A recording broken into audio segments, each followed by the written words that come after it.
Hey guys, welcome back to our channel. It's Katie. And Ari. And today we are doing a Get to Know Us Q&A part 2. The last time we did this, we entered some murky waters where you got to know us a little too well. I have a problem with oversharing. So do I. Yeah, hopefully we won't do that again. Yes, we're going to dive into some more mellow questions, but things you guys want to know.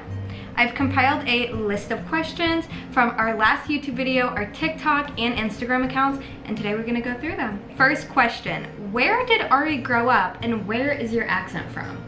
Okay, not that complicated. So I was born in New Delhi, India. My first language was primarily Hindi. I learned English in the UK and in America because I would visit my grandma in Houston and I attended boarding school from the age of sort of like 8 to 14 in the UK. And then when I came back to India, I was in the British embassy school. So all of my like English was like in that realm. So that's why it's like a clusterfuck of like different accents. Yes, so you guys can tell the difference sometime. I speak American English, he speaks British English, but the reason he does have a British accent is because when you form the way you speak, it's usually during like those primary years, and that's when you were at British boarding school. So Yeah. There's his accent. I know you guys, people are so confused all the time. Well, also because sometimes he'll switch into an Indian accent and people are like, why do you do that? Yeah, because we all have it in us. That's what we're born with. Well, I don't know that. We're taught the other one. Question number 2, where did Katie grow up in the US? I am from the Midwest. So when people think of America, they usually think the Midwest and the South. That's like the stereotypical American, and that's me. I was born and raised in a very, very small town, like 1,000, 2,000 people. I grew up on a farm and a ton of land. My whole childhood was like, I was like naked and running around barefoot and like taking showers with a hose. Like, we were very country bumpkin, very small town, closed-minded, religious, conservative type of area. And when I was about like 12, we moved to a really big city. Not really big, it was only about 100,000 people, but it's the capital. It felt big. Yeah, it's the capital of Illinois, which is Springfield, and that's where I finished out junior high and high school. And there, like, my values and my morals changed a lot because I was exposed to new things, and then I ended up becoming a city girl. But yeah, I consider home a very small town in the middle of nowhere, and I loved being raised in the country. Which one of us has the harder time adjusting to new things? You. Really? You think? Yeah, by far, baby. What are you talking about? I've been on the move like every year of my life. You did not hesitate with that answer. Well, yeah, no shit. I think I'm pretty easy to adjust to new things. Like, I mean, you came here and it took you like 4 days to get the metro thing done. Because I've never used public transportation in my life. Which is fine, but you saw how easy it was, right? Yeah, and you told me that you couldn't have done it either. So that's a wrong you made analogy. it out to be scary. Like, I feel like culturally you adapt to things quickly, which is good. I think like but culturally, practically you don't adapt to things. No, I would say culturally and like to new ideas and new things that are like weird and new, I'm way more like comfortable, cool, great, let's do it. You're more hesitant on things. On that, yeah, like ideologically, yeah. Yes. I'm a little more. But when it comes to like the practical side. Like practical, like transportation or living arrangements or things like that, you're definitely more. Also, like this is a part of like travel culture that people don't really focus on, and it's confrontation. Like, oh, I can't do it. How do I bring up that my waiter got me the wrong food, or that I'm not happy with my hotel room? Like, how do you confront them in different countries? In the US, it's super easy. Yeah, I can do it. I love to bitch out people. Yeah. Like, I love it. But you won't do it overseas. No. Because you're afraid of offending them. Yes, because I'm But American. you shouldn't be. But you're Asian, so you have that excuse. Yeah, my point is, if you pay X amount for a room, you should get that room. And it doesn't matter who you're offending, you make a scene. Question number 4. Why did we decide to get a puppy early on in our relationship? I don't know, that's a question for you. So we had a vacation planned for her birthday, which was going to be like a week in Hawaii. And I think like 2 weeks before we made the bookings, we heard like the Omicron variant of COVID had hit Hawaii first. It was the first day in the US to get hit. And we thought, okay, well, we're not doing that. That's like the whole big birthday thing. It's not happening. Yeah. And we had been discussing maybe getting a dog. And I thought that would be like a cool Christmas plus birthday present. So yeah, we just went and bought a dog. Yeah, I grew up like with a lot of animals. Like I've never had less than like 6 or 7 animals. I've always had dogs and cats. And so when I moved to LA, I wasn't able to bring any of my dogs or cats, and I was really lonely. And I was telling Ari that, and I was like, I wish I had a dog. I've always wanted a small dog. I grew up with big dogs, like labs, like 100-pound dogs. And I was like, I feel like a little puppy would be like so cute to have. So I went on vacation back to see my family for, I think, a job. I think I had work. You were there for like 4 or 5 days. Yeah, I had like some work I needed to do, went and saw my family, and Ari picked me up from the airport. And we had been talking about the dog, so I was like, oh, he's gonna pick me up with the dog. And he comes out of the car, no dog, puts my suitcase in the back of the car, and I'm like, okay, that's fine. And she checked the front seat to be like, oh, is there a dog there? And there wasn't. No. So I was like, okay, he's being sensible, love that for us. And then I get settled in the front seat, and he's like, oh, I have flowers in the back for you.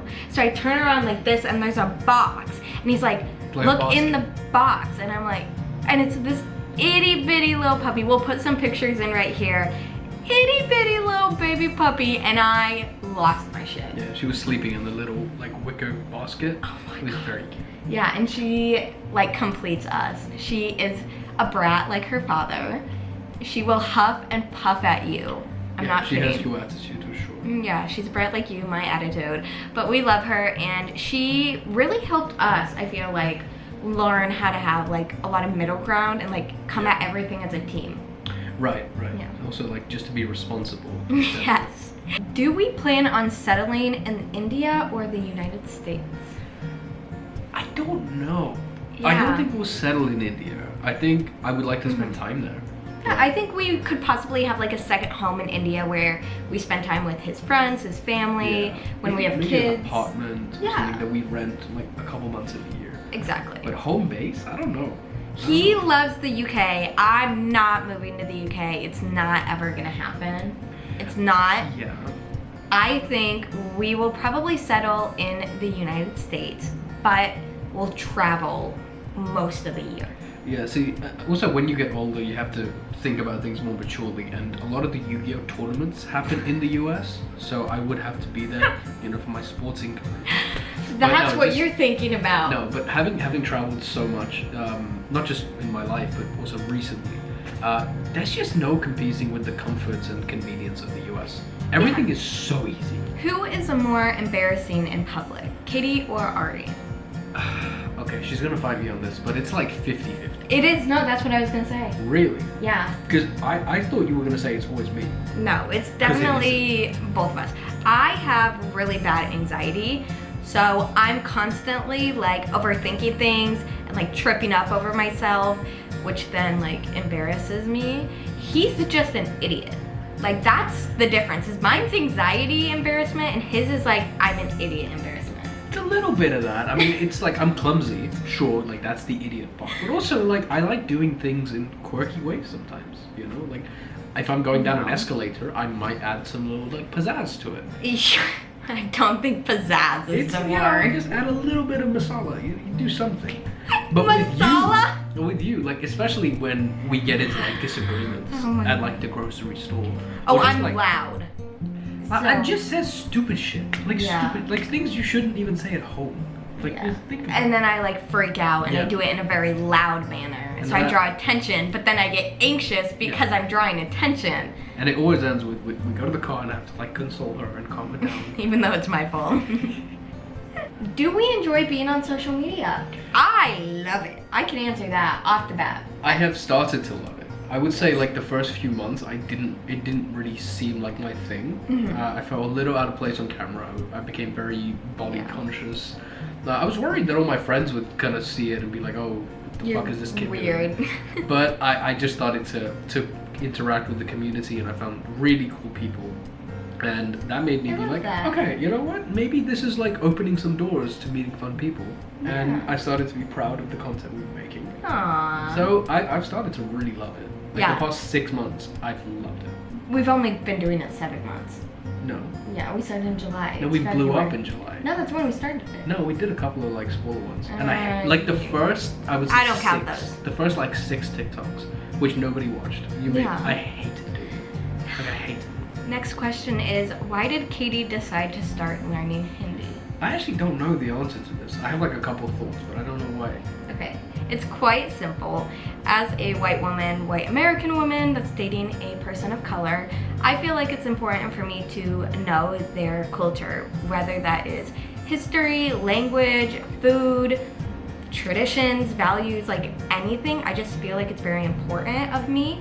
And so when I would hear Ari talk to his friends or his family in Hindi, I was like, I want to know what they're saying, not in like a nosy way, well, kind of, a little bit. And which was my theory? I thought it's because you thought I was talking shit about you. No, a lot of people do think that, but it was more of like, I was like, he always seemed more comfortable talking like in your language to the people you love. Yeah.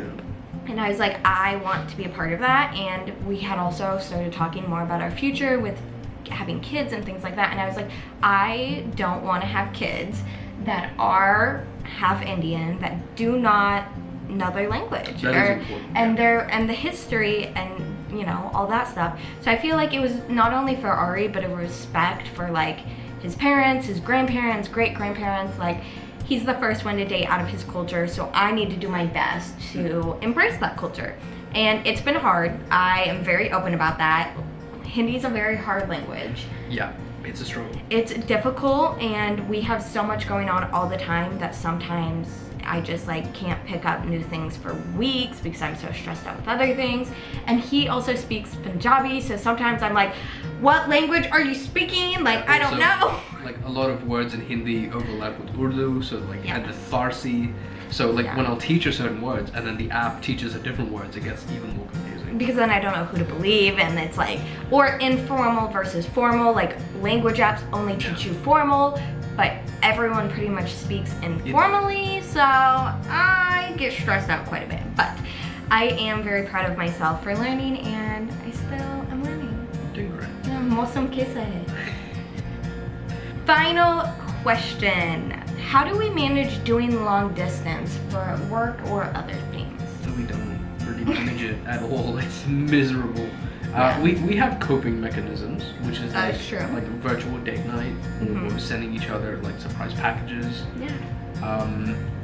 Also just like having a routine. Like, we'll speak every night before going to bed. Yes. We'll try and speak once in the middle of the day, do a little checkup. Yeah.